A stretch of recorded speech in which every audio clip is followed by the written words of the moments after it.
Fevral ayının 13 və 14-ü Ermənistanda Azərbaycan və Ermənistan vətəndaş cəmiyyətinin nümayəndələrinin iştirakı ilə dərin masa keçirilib. Görüşdə iştirak edənlərdən biri də Rəqəmsal İnkişaf və Nəqliyyat Nazirliyinin yanında İctimai Şuranın üzvü Rauf Ağamirzayev olubdur. Rauf müəllim bugün bizim studiyamızın qonağıdır. Rauf müəllim, xoş gəlmisiniz. Bildiyimiz kimi fevralın 13-14-ü Ermənistan səfəriniz oldu.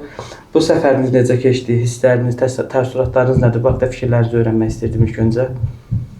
Düşünürəm, bu bir tarixi səfər idi. Çünki 30 ilin üzərində Azərbaycandan Ermənistana quru yolu ilə, yəni sərhəddən keçid olmamışdı və 19 Azərbaycanlı sərhəd keçid prosedurlarını keçməklə Ermənistan ərazisinə getmişdi və bu sülh yolunda, məhz təşəbbüsün adı da sülh körpüsüdür, atılmış bir addımdır. İki ictimaiyyət nümayəndələri, həm Ermənistan, həm Azərbaycan qarşılıqlı olaraq fikir mübadiləsi aparmışdılar və sülhə gedən yolda düşünürəm ki, effektiv bir addımdır. Bəs Ermənistan-Azərbaycan yollarını necə müqayisə etmək olar?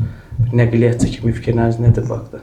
Ümumi olaraq Azərbaycanda son 20 il ərzində yollarımız daha təkmilləşib, yəni magistral səviyyəsinə gətirilib. 2 zolaqdan 4 zolağa çatdırılıb və bu işlər qərb istiqamətində artıq bitib.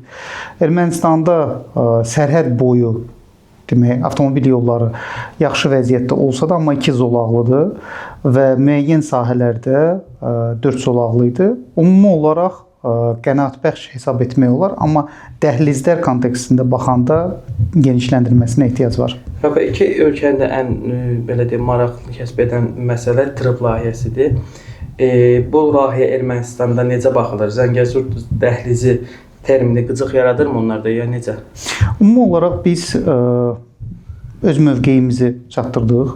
Yəni biz bu məsələni necə görürük? Nəqliyyat dəhlizlərinin şaxələndirilməsi və Zəngəzur dəhlizi termini əslində Ələtdən Qarsa qədər olan bir marşrutu özündə ihtiva edir və bunun bir hissəsi Ermənistan ərazisindən keçən 43 kilometrik TRIP layihəsinə aiddir və bu da ötən ilin 8 avqustunda müvafiq olaraq Vaşinqtonda imzalanmış sənədlər əsasında formalaşır.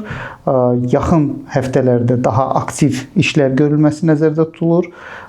Vaşinqtonda müvafiq olaraq görüşlər olacaq, texniki-iqtisadi əsaslandırma ilə bağlı aktiv tikinti işləri və daha sürətli bu işin icrası yönündə işlər görüləcək. Zaman-zaman erməni mediasına müzakirələrə qatılırsınız. İllər keçir, Ermənistan cəmiyyətində düşüncə dəyişirmi? Nəqliyyat dəhlizlərinin açılması, üstünlüklərini dərk edirlərmi Ermənistan millət olaraq? Düşünürəm ki, bu zamanla baş verən bir prosesdir və onların bir baxış bucağı var. Onların da bir layihəsi vardı, 2023-cü ildə elan olunmuş sülh yol ayrıcı layihəsi.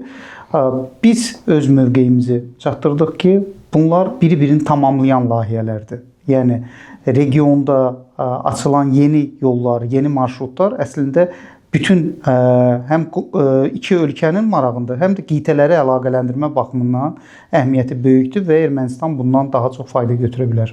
Zəngəzur dəhlizinin açılması da Gürcüstanda da bir mənalı qarşılanmır. Buna münasibətiniz necədir bəs?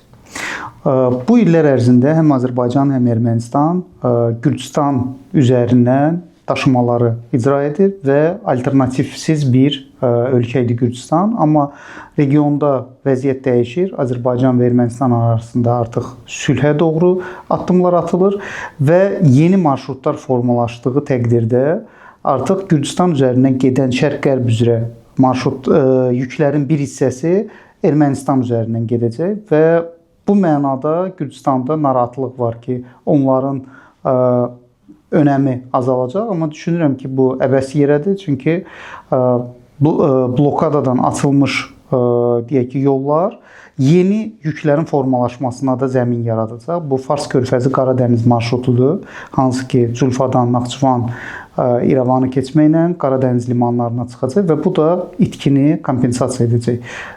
Daha çox yolun olması əslində regionun üstünlüyüdür və daha çox yük cəlb eləməyə bir fürsət yaradır.